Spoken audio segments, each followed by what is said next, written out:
If you have been paying attention to this year's NBA playoffs, you may have seen some of Stephen Curry's heroic fourth quarter performances and wondered how the heck does he make it look so easy?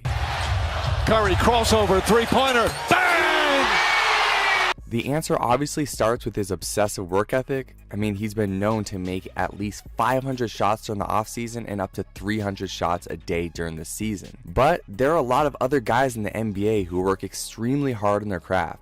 So what makes Steph so different? From what I have seen, it's his ability to drop into super deep flow state experiences. Throughout this video, I'll explain what a flow state is and how Curry uses his mental state to be one of the most dominant and clutch shooters of our time. To get started, let's define what a flow state is. Named by positive psychologist Milhe Csikszentmihalyi, a flow state, also known as being in the zone, is the mental state of operation in which a person performing an activity is fully immersed in a feeling of energized focus, full involvement, and enjoyment in the process of the activity. Flow state is by far the optimal state of mind for peak performance in basketball or any other discipline. In this video, you will learn how Curry gets into flow and how you can too. I have identified 12 triggers that play a role in Curry's ability to get into flow and perform his best in the biggest moments. Let's get into them. We will start with intensely focused attention. This literally means focusing on one thing and letting go of everything else. To get into flow, Steph needs to focus only on the current task of the present moment. In this upcoming clip, Steph will share just how narrow his focus gets when it comes to shooting the basketball. I look where the rim and the net meet. Put that basketball right on those hooks, and that's what I lock in on. Next, having clear goals, shared with his team of course, are extremely important for staying locked in enough to maintain flow state.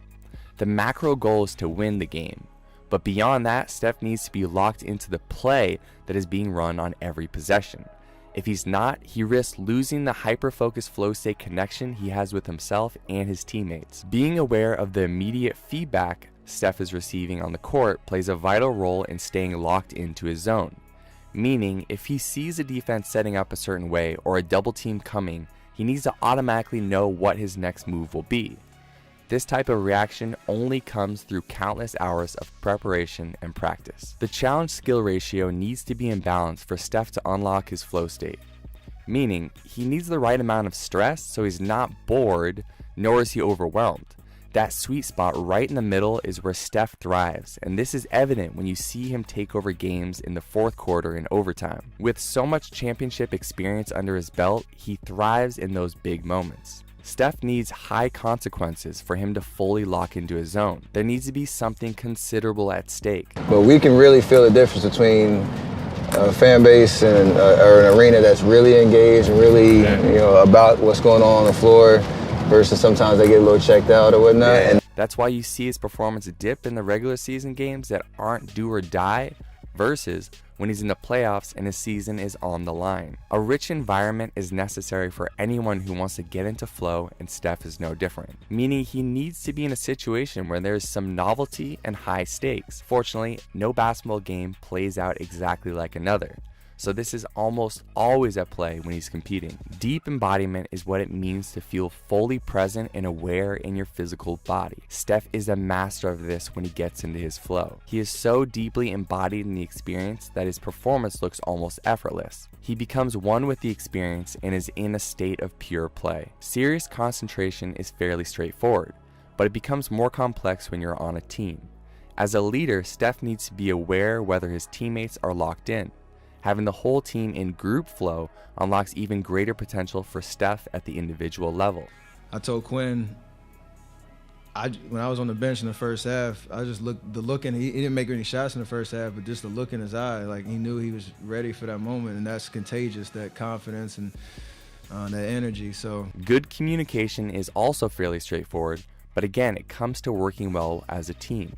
Basketball is a group sport that requires group flow for the team to perform its best. Constant communication keeps everyone connected and locked into the present moment. Familiarity comes down to having every one of Steph's teammates on the same page. If X happens, then the whole team needs to know that Y is the appropriate response. This shared language allows Steph and his teammates to get into group flow. Risk is an important element that must be involved when pursuing a flow state experience as an individual or as a team. Steph needs to know that the stakes are high, and if he doesn't perform well, then there will be consequences. My team didn't win. I didn't play my best. That's not going to be the end of the story. It's just kind of, a down chapter in the book. So the risk involved keeps him engaged enough to enter into flow state at any moment. One of the biggest flow factors that leads to Curry's success is his sense of control, meaning he knows that in the biggest moments of the game, he has the freedom to take over the game while also knowing his team is there to back him up. This freedom allows Steph to simply have fun in the present moment, setting the stage for a flow state experience. An overarching theme in Steph's ability to get into flow state so consistently comes down to one of Nilay Csikszentmihalyi's most important principles, which was being completely involved in an activity for its own sake. Steph loves to play basketball, and it's obvious when you see him smiling, laughing, and overall acting like he's in a pickup game at his neighborhood park. And there's something for everyone to learn from the example he sets. Here's a quick recap on the flow triggers shared in this video. Intensely focused attention, clear goals, immediate feedback, the challenge skill ratio, high consequences, rich environment, deep embodiment, serious concentration, good communication, familiarity, risk, and sense of control. Thanks so much for watching this video. My name is Brandon Epstein from The B Mindset. If this video was helpful, please subscribe, like the video, drop your comments below, and check out some other mindset breakdowns available on the screen now.